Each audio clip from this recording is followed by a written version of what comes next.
இன்றைய செய்திகள். தமிழக அரசு வெளியிட்ட முக்கிய அதிரடி அறிவிப்புகள் மற்றும் தலைப்பு செய்திகள். 13 மாவட்டங்களில் 15 புதிய சேமிப்பு கிடங்குகள். தொகை ரூபாய் 81.60 கோடி.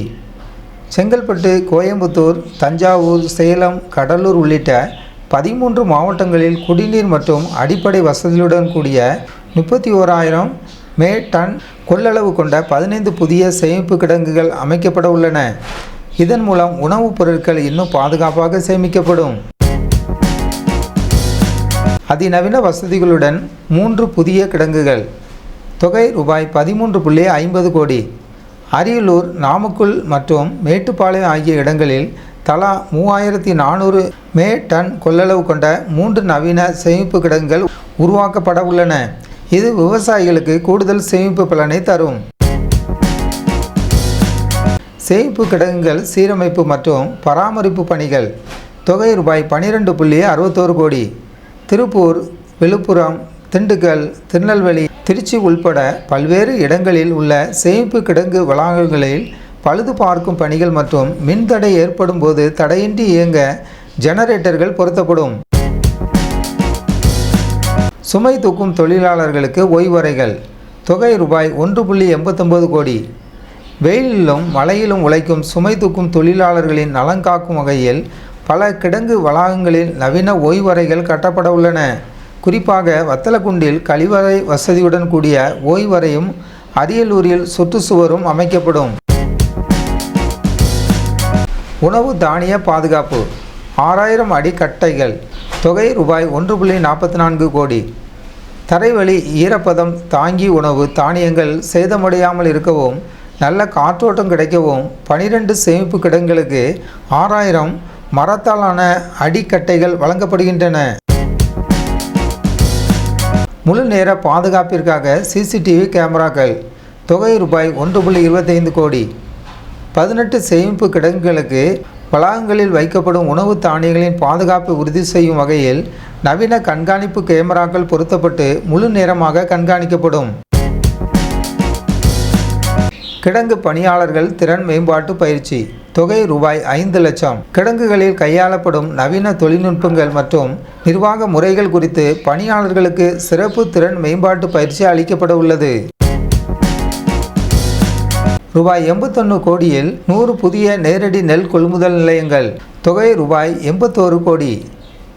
விவசாயிகள் நெல் விற்பனை செய்வதை எளிதாக்கும் வகையில் நிரந்தர கட்டமைப்புடன் கூடிய 100 புதிய நேரடி நெல் கொள்முதல் நிலையங்கள் ஊரக வளர்ச்சி முகமை மூலம் கட்டப்பட உள்ளன. இதன் மூலம் தமிழகத்தில் மொத்த நிரந்தர நிலையங்களின் எண்ணிக்கை 889 உயரும். பசுமை வழி சிந்தனை. 5,000 மரக்கன்றுகள் நடவு.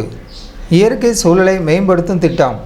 சுற்றுச்சூழல் மாசுபடுவதை தடுத்து பசுமையான சூழலை உருவாக்கும் நோக்கில் தமிழகம் முழுவதும் உள்ள 52 கிடங்கு வளாகங்களில் 5,000 மரக்கன்றுகள் நட்டு பராமரிக்கப்படும். GIS தொழில்நுட்பம் மூலம் வாகன வழித்தட மேலாண்மை. தொகை ரூபாய் 2 கோடி. நேரடி நெல் கொள்முதல் நிலையங்கள் முதல் நியாய விலை கடைகள் வரை உணவுப் பொருட்கள் கொண்டு செல்லப்படுவதை புவியியல் தகவல் அமைப்பு மூலம் நேரடியாக கண்காணிக்க நவீன வாகன வழித்தட மேலாண்மை திட்டம் அறிமுகப்படுத்தப்படுகிறது. அரிசி மூட்டைகளுக்கு QR கோடு முறை. அரவே ஆலைகளில் இருந்து பெறப்படும் அரிசியின் தரம் மற்றும் மூட்டைகளின் இருப்பிடத்தை கண்காணிக்க ஒவ்வொரு அரிசி மூட்டைக்கும் QR கோடு டெக்னிக் முறை அறிமுகப்படுத்தப்படுகிறது. உணவுப் பொருட்கள் தரத்தை சரிபார்க்க AI கைபேசி செயலி. தொகை ரூபாய் 1 கோடி. அரிசி, கோதுமை, துவரம் பருப்பு மற்றும் சர்க்கரை போன்ற உணவுப் பொருட்கள் சரியான தரத்தில் உள்ளதா என்பதை செயற்கை நுண்ணறிவு தொழில்நுட்பம் மூலம் பொதுமக்கள் மற்றும் அதிகாரிகள் எளிதில் சரிபார்க்க பிரத்யேக கைபேசி செயலி உருவாக்கப்படும். கிராமப்புறங்களில் 3,452 நுண்ணு தானியங்கி சாதனங்கள். தொகை ரூபாய் 6.90 கோடி.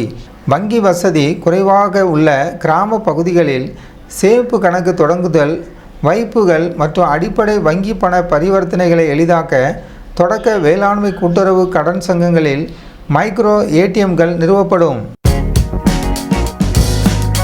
விவசாயிகளுக்கு ரூபாய் 5000 கோடியில் ஊரக தொழில் கடனுதவி. தொகை ரூபாய் 5000 கோடி. 9% வட்டி விகிதம். கிராம பகுதி குறு மற்றும் சிறு விவசாயிகளின் வருவாயை உயர்த்தவும் விவசாயம் சார்ந்த தொழில்களை தொடங்கவும் முன்னுரிமை அடிப்படையில் இந்த ஊரக தொழில் கடனுதவி வழங்கப்படும். கூட்டுறவு பொருட்களுக்கு வெற்றி வணிக சின்னம்.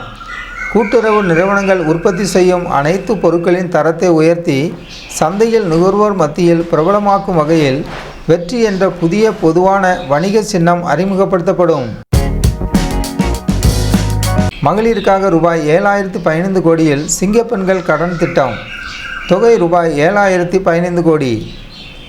கிராம பகுதி பெண்களின் பொருளாதார சுதந்திரம் மற்றும் சுயசார்பை மேம்படுத்தும் நோக்கில் கூட்டுறவு நிறுவனங்கள் வாயிலாக இந்த புதிய சிங்கப்பெண்கள் கடன் திட்டம் செயல்படுத்தப்படும். வளங்கள் தொடர் மேலாண்மை ஆய்வறிக்கை. தொகை ரூபாய் 20 லட்சம். கூட்டுறவு நிறுவனங்களின் சேவைகளை அனைத்து நிலைகளிலும் மேம்படுத்திட ஒருங்கிணைந்த வளங்கள் தொடர் மேலாண்மை திட்டத்திற்கான ஆய்வறிக்கை தயாரிக்கப்படும். நெல் கொள்முதல் முதல் நியாய விலை கடை வரை ஒரே முகமை. நேரடி நெல் கொள்முதல் நிலையம் முதல் நியாய விலை கடைகள் வரை அனைத்து செயல்பாடுகளையும் பரிசார்ந்த முறையில் ஒரே முகமை வாயிலாக நடத்துவதற்கான திட்ட அறிக்கை தயாரிக்கப்படும். வாடகை கட்டடங்களுக்கு முற்றுப்புள்ளி. ரூபாய் 15 கோடியில் சொந்த கட்டிடங்கள். தொகை ரூபாய் 15 கோடி. வாடகை கட்டடங்களில் இயங்கும் நியாய விலை கடைகளுக்கு சொந்த கட்டடம் கட்டும் திட்டத்தின் கீழ் சட்டமன்ற உறுப்பினர் தொகுதி மேம்பாட்டு நிதியிலிருந்து 150 புதிய கட்டடங்கள் கட்டப்படும். டான்பெட் மூலம் உயிரி உரங்கள் விற்பனை. மகளிர் சுய உதவிக்குழுக்கள் மற்றும் உழவர் உற்பத்தியாளர் அமைப்புகள் தயாரிக்கும் மண்புழு உரம், பஞ்சகாவியா போன்ற உயிரி உரங்கள் டான்பெட் நிறுவனம் மூலம் கொள்முதல் செய்யப்பட்டு கூட்டுறவு நிறுவனங்கள் வாயிலாக சந்தைப்படுத்தப்படும். மரியா நோவா நியூஸ் சேனலுக்கு புதியவராக இருந்தால் மரியா நோவா நியூஸ் சேனலை சப்ஸ்கிரைப் பண்ணுங்கள்.